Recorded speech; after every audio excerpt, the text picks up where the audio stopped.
We all know what we're here for. We're here to talk The Final Empire, Book 1 of the Mistborn trilogy.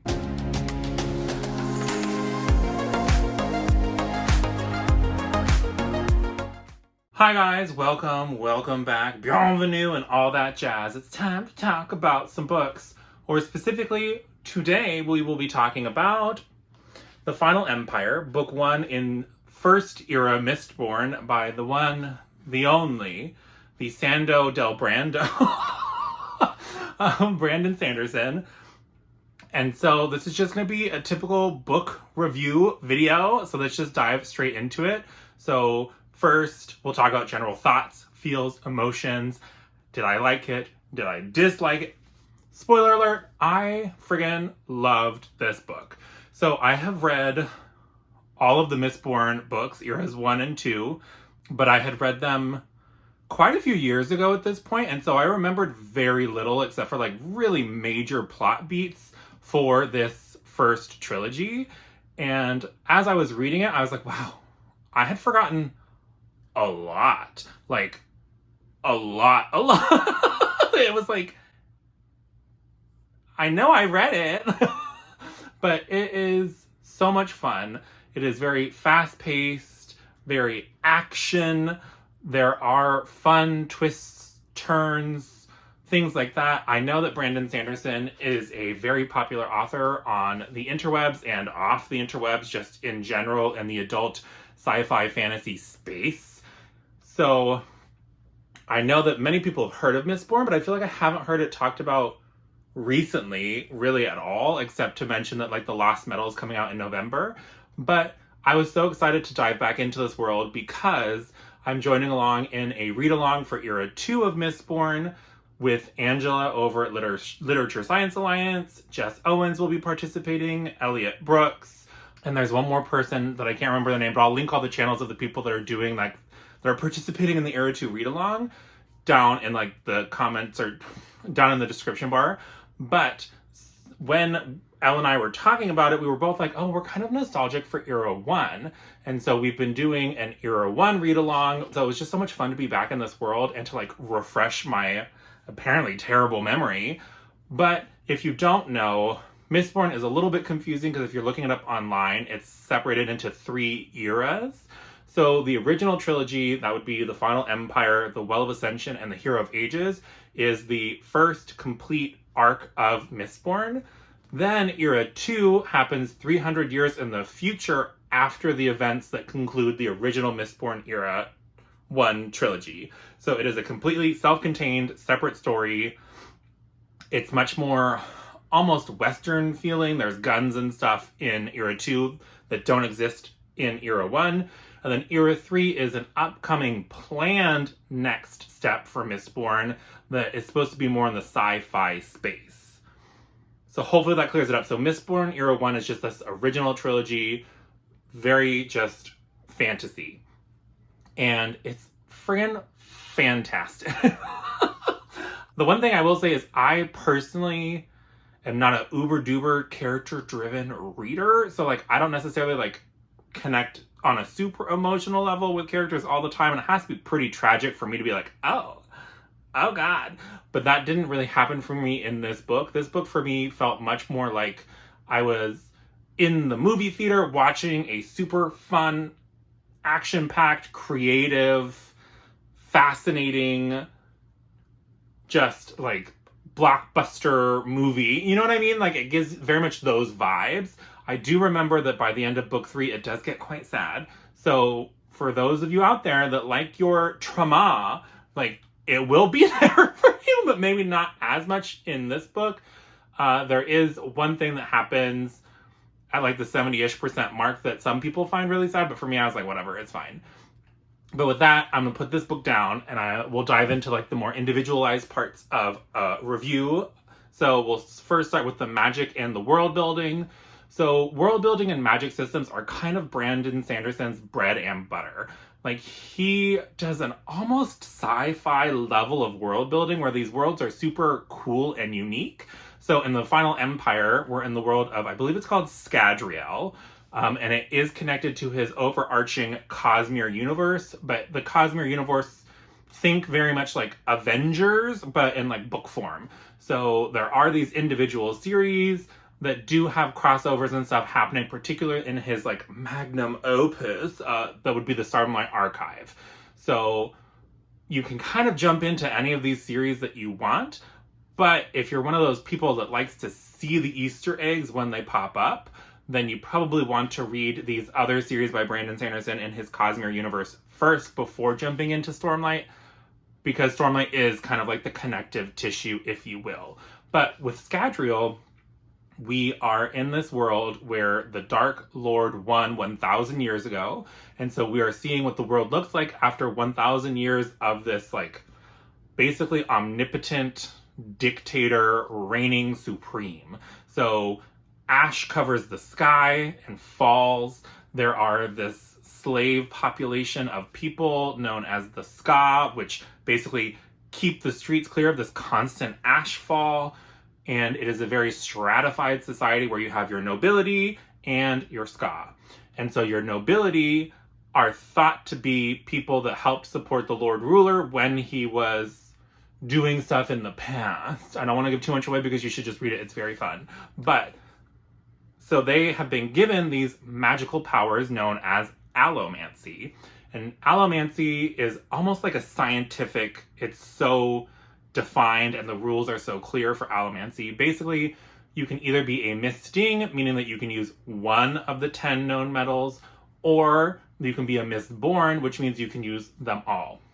And so what happens is you ingest these metals, pewter, tin, copper, whatever, and you can activate them within your body, and they give you a specific ability based on what type of metal it is. So tin enhances your senses, so you can see better, hear better, all of that. Pewter makes you stronger, faster, more balanced. There's steel and iron, which are pushing and pulling on metal sources. There's zinc and copper. There's like all of these different metals, and it's all very defined. And you don't have to worry that it'll be too much because he will remind you what the metals do when they're used. Almost too much for me personally. Like, I was like, I get it, I know. But also, if you're the kind of person that like is newer to fantasy, this is a great place to start because he will give you those reminders. And there's always in the back of the books, he calls it the Ars Arcanum, and that also has tables that tell you the metals and what they do. So there are other magic systems in this world that are introduced later on. You learn about one of them towards the end of the first book, and there's a third magic system that comes into play later on that I'm not going to say anything about because it's very exciting when you get to it. But the magic and the world building, like A++++. So cool, so unique, just fun. So with that, we'll move into the second part of this review, and we'll talk a little bit about the characters. So our main character is Vin, and she is basically this street urchin Ska, and she is kind of working with these thievery gangs because her brother got her into this kind of like, they steal to survive, and she gets tapped by a different crew led by one Kelsier to basically try to overthrow the Lord Ruler. And things ensue. And it's just, Vin is, I think, 16 or 17 years old when we start in this first book.